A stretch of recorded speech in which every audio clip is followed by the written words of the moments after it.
blasphemy. Thirdly, by making oaths. Fourthly, by using coarse, filthy language. Fifthly, with murmurings, until they're in the church with the hymn book. Then it's a lie. Because that's not what they are when no Christian's watching. Sixthly, with whisperings. With whisperings. With whisperings. Speak not evil one of another, brethren. James 4 verse 11.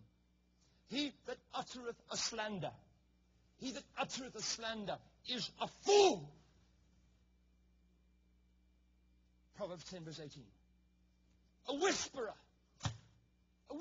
separated chief friends. No one can do that in the devil's hands, but a whisperer. A whisperer separated chief friends. Proverbs 16 verse 28. Where no wood is, there the fire goes out. So, where there is no talebearer, the Hebrew is whisperer. Where there is no talebearer, the strife ceaseth. Show me a church divided. Show me a movement crumbling, crashing, divided. I'll find you just one whisperer who did that. That's all the devil needs. So where there is no talebearer, whisperer, the strife ceaseth. God says. God says. Proverbs 26 verse 20. When a Christian continually fails God with his lips, firstly with lies, secondly with blasphemies, thirdly by making oaths, fourthly by using coarse, filthy language, fifthly with murmurings, sixthly with whisperings, seventhly with endless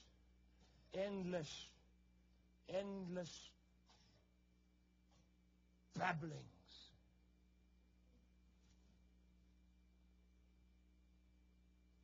Avoiding vain babblings, empty talk, literally. 1 Timothy 6 verse 20. But shun vain babblings, worthless talk, for they will increase unto more ungodliness. 2 Timothy 2 verse 16. In the multitude of words, there wanteth not sin. There lacks no sin in that life. Trust me, God doesn't make a mistake. If he tells you that, it's true.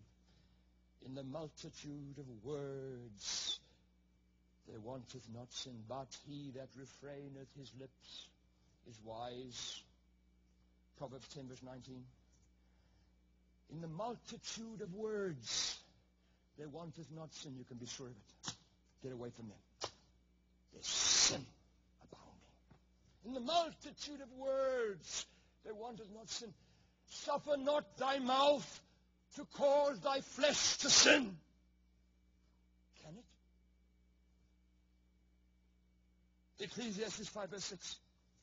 So is the tongue among our members that it defileth the whole body, and setteth on fire the course of nature. James 3 verse 6. So is the tongue among our members that it defileth the whole body. This is the tip of the iceberg. No control here, no control anywhere, God says. And God doesn't lie. So don't argue if you have no control here. You have no victory anywhere the devil wants to come.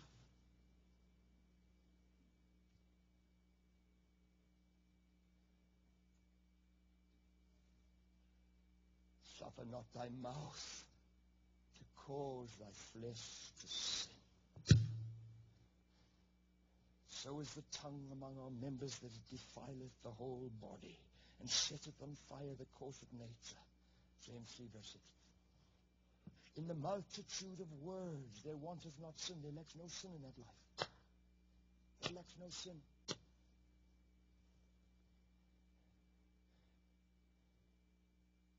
There wanteth not sin. A fool, that's a terrible word. God says you must dare never call a man a fool, or God will judge you. But if God calls you a fool, God says, also is full of words. Full of words. Ecclesiastes 10 verse 14. A fool uttereth all his mind. Proverbs 29 verse 11. A fool's mouth is his destruction. Proverbs 18 verse 7.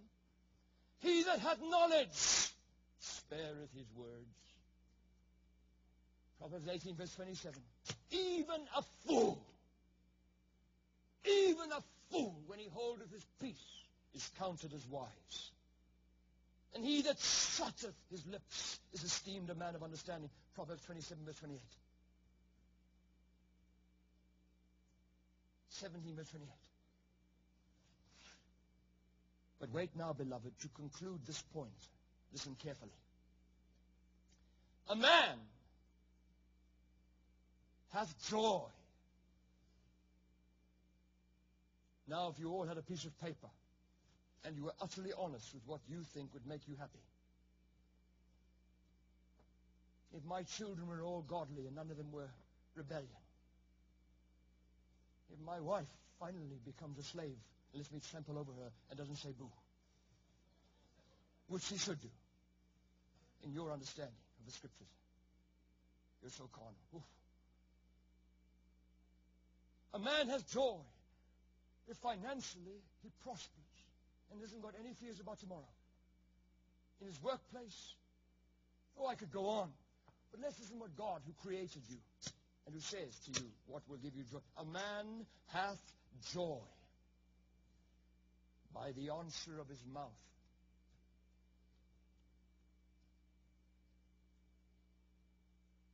By the answer of his mouth. Proverbs 15 verse 23. Why? You see, the joy of the Lord is your strength. And God isn't up there a billion miles away. He's in you. And the Holy Spirit's joy when you pass the exam, no matter what ugliness is happening to your children, through your wife even, through your enemies.